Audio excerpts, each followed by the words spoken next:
Azərbaycan Respublikasında dövlət vəzifəli şəxslərin əmək haqlarının artırılması ilə bağlı yeni qərar qəbul edilib.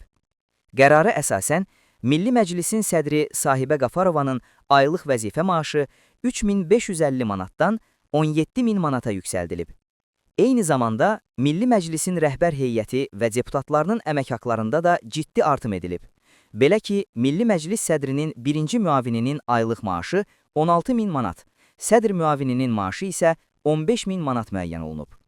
Milli Məclisin komitə və komissiya sədrləri bundan sonra 13000 manat, həmin qurumların sədr müavinləri isə 11500 manat əmək haqqı alacaqlar.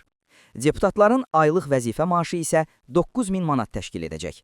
Bu dəyişikliklər dövlət qulluqçularının sosial rifahının yaxşılaşdırılması, onların fəaliyyətinin stimullaşdırılması və idarəetmə sistemində effektivliyin artırılması məqsədi daşıyır.